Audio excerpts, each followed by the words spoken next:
All right, good afternoon. With me today to discuss Tropical Storm Elsa and the potential impact throughout our county are City Council President Sam Newby, Atlantic Beach Mayor Ellen Glasser, Emergency Operations Director Steve Woodard, Fire Chief Keith Powers, Sheriff Mike Williams, and JEA CEO Jay Stowe. Elsa is on track to impact our area late tonight and throughout Wednesday. The latest track shows that we should begin seeing rain and wind late tonight, with conditions worsening overnight and continuing through Wednesday.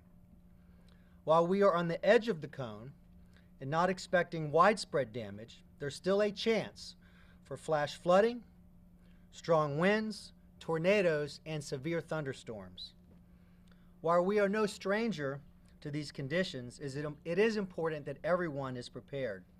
Not just for Elsa, the first named storm to impact us this year, but for the remaining months in hurricane season. A recent development is that western Duval County will be under a tropical storm watch, which was also a development this morning. I'm asking everyone to have a plan, know your evacuation zone, and make sure you have a storm kit. jacksready.com has tips to help you get prepared. Please go to their website and follow them on social media for important updates. That's jacksready.com. While at this time we do not expect to open storm shelters or order any evacuations, out of abundance of caution, we are going to close all city-operated summer camps and pools tomorrow only, Wednesday, July 7th. I've also been informed that Duval County Public Schools student-related summer programs will also be closed tomorrow. That's all student-related camps and summer school for tomorrow. For our unsheltered homeless individuals, Sulzbacher will be providing emergency shelter tonight and tomorrow night, Tuesday and Wednesday. They will be opening temporary sleeping areas, providing sleeping pallets and blankets for people in need of shelter during the storm. Women and families seeking shelter can go to Sulzbacher Village at 5455 Springfield Boulevard, and men go to Sulzbacher Downtown Campus at 611 Adams Street. Our Public Works crews have been out over the holiday weekend surveying and clearing drainage systems in flood-prone areas throughout our city. First responders at our Sheriff's Office and Fire Department are planning and coordinating preparation and response efforts. Our city is no stranger to these events, and we're taking steps to be prepared. As I mentioned, there is a possibility of flash floods in certain areas due to heavy rains and storm surge. If you encounter flooded streets while driving, turn around. Do not drive into high water. Before I close, as many of you are aware, the City of Jacksonville has been conducting a nationwide search for a Chief Resiliency Officer, a position that will be crucial during emergency situations, including storms like this one. I'm happy to announce that we have selected Ann Colanisi for the role, and she will begin in the coming weeks. Ann has worked at the highest levels of the federal government. She led the Coastal Resiliency Program for the City of New Orleans, served on the Coastal Advisory Team for the State of Louisiana's Coastal Master Plan, and worked on the Climate Preparedness and Resiliency Team at the White House Council on Environmental Quality. Ann is a welcome addition to the City of Jacksonville, and I look forward to working with her. In closing, I want to encourage citizens to stay informed by the city website, jacksready.com, our JacksReady mobile app, or via local media outlets. Know your evacuation zones and routes so you're prepared if you need to act quickly. Not just tomorrow, but throughout this entire hurricane season. Our city call center is taking calls at 630-CITY and answering questions from citizens. And if you have a medical emergency, dial 911.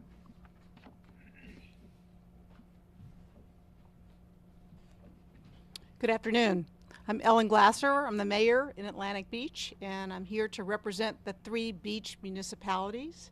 I won't repeat what Mayor Curry already provided in terms of valuable information to prepare, but I do want to say that we've been doing many of the same things with our Public Works Department and with our first responders, and we are ready, and we will be able to respond to any calls for services, any needs that people may have as the next couple of days roll around. We appreciate the work that the county does to support us in these emergencies, and we are a pretty tight community. We work very well together. Specific to the beaches, I will say that we're always concerned about the impacts of rip currents and being in the water. We'll be monitoring those conditions, and so we encourage our residents and visitors to look for those flags. If they go from yellow to red, we strongly discourage people from going into the water.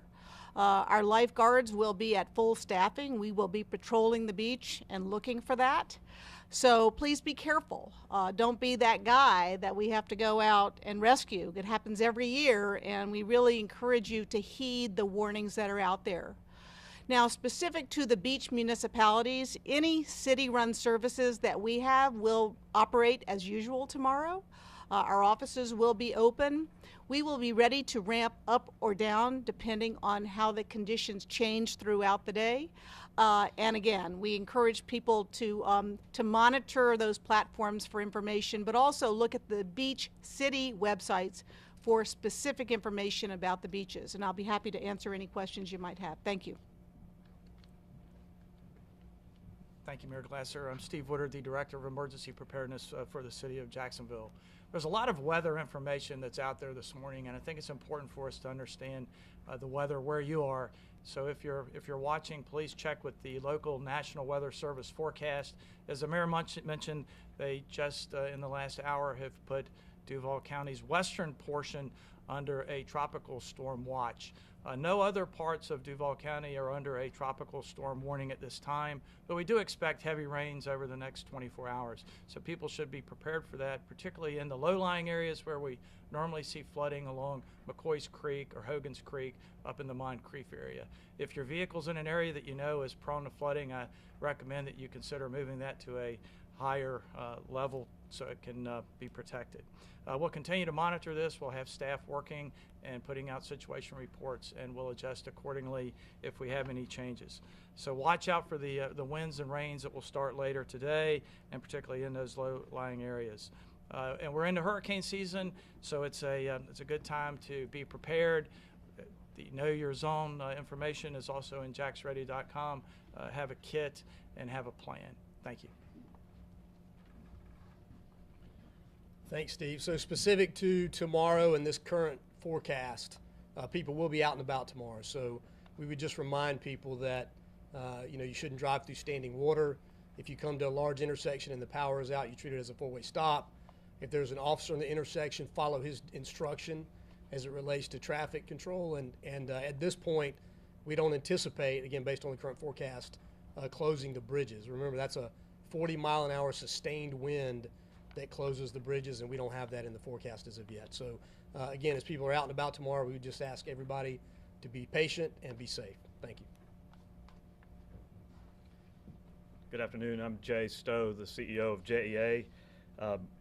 First, I appreciate the close coordination that we have with the city and the other agencies in the room. JEA is focused on maintaining the public health and public safety of everyone in Northeast Florida, including Duval County, St. Johns, Nassau, and Clay County customers that we have. Our team's been meeting throughout the past several days to be prepared for this. In order to keep people as safe as possible, we will be closing our lobby tomorrow, and we are discontinuing the cutoff of utilities for non-payment current now through Thursday. We ask customers to make sure their contact information is up to date on JEA.com, sign up for alerts at JEA.com, and customers who do experience an outage can call 665-6000 to report that, or go to JEA.com to do that.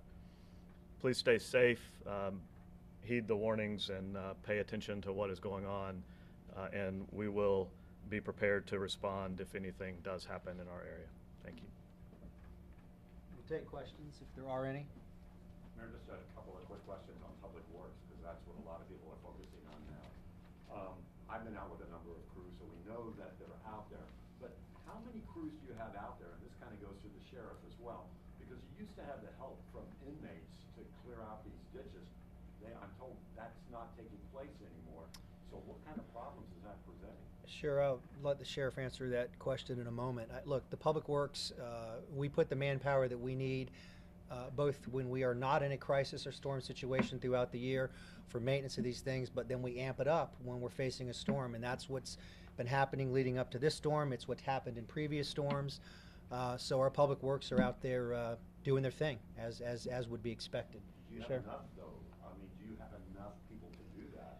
Like, how many crews are there? I mean, Jim, we are 860 plus square mile city, so there's a lot of ground to cover here. But yeah, we have allocated the manpower to go out and do what needs to be done.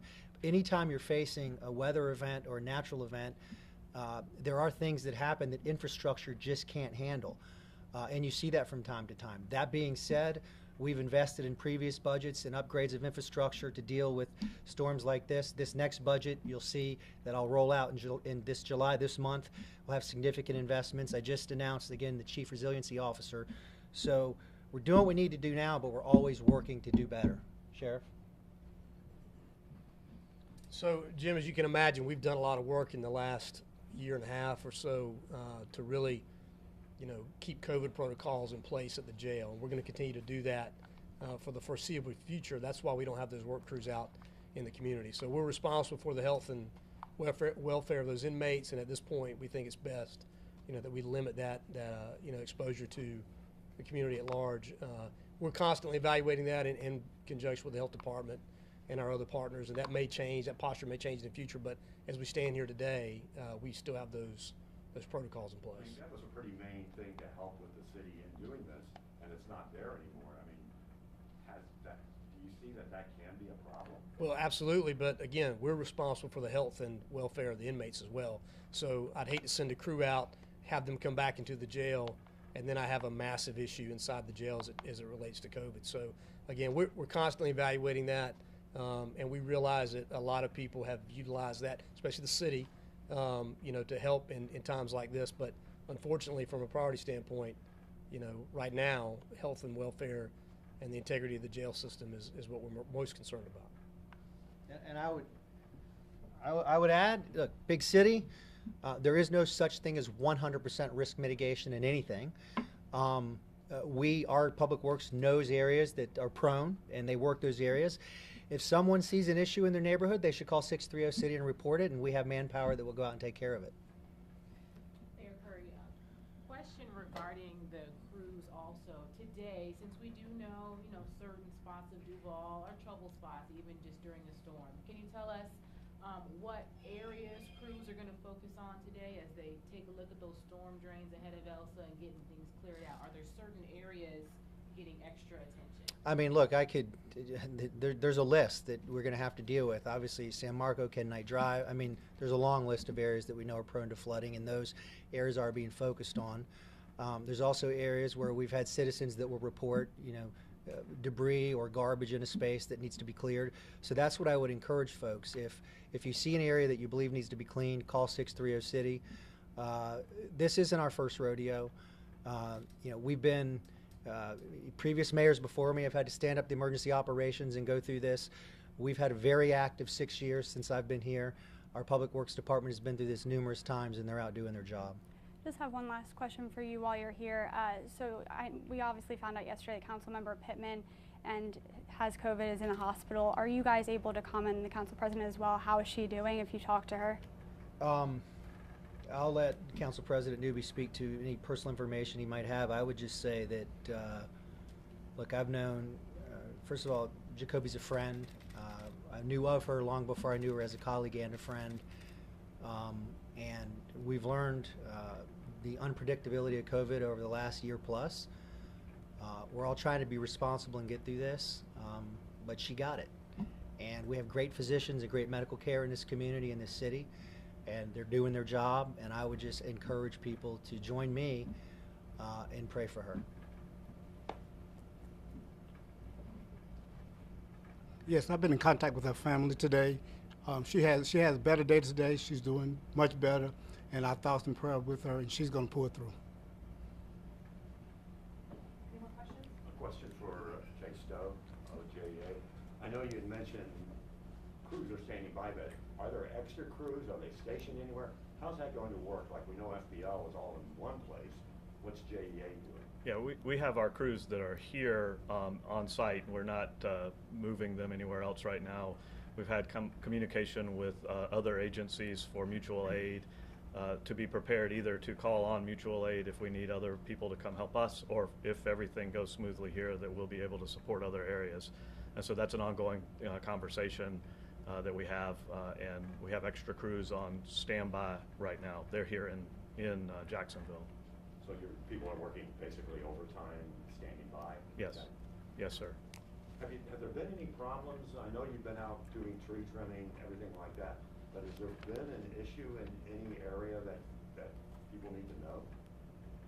No, we have over the last several years have doubled down the effort to harden the systems to get prepared for both storms like this, and so we've got vegetation management, tree trimming.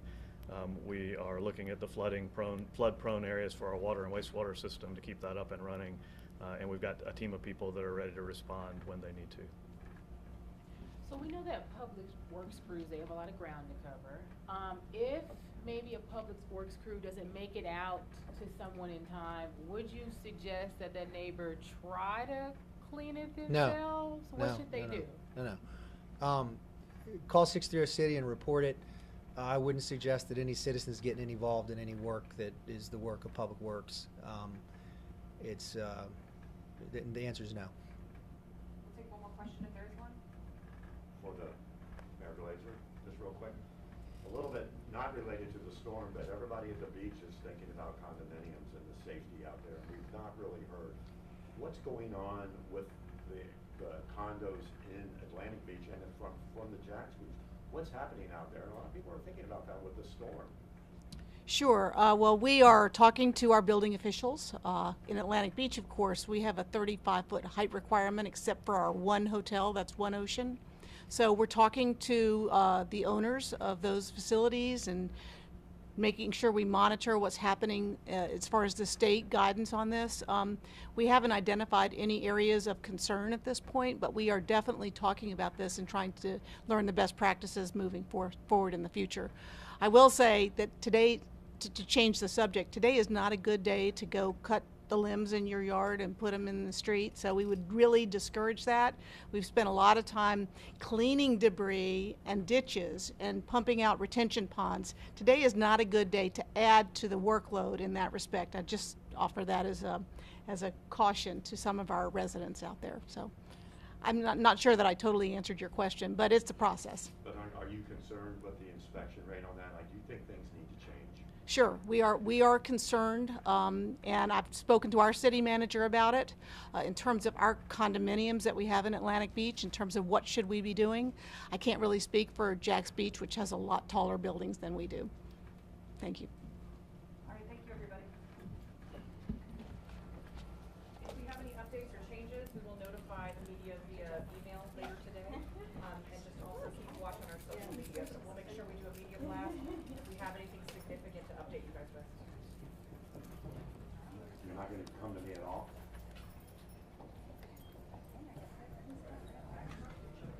Oh, they're not good at that. Yes, ma'am, thank you. Yes, ma'am. Everybody satisfied? So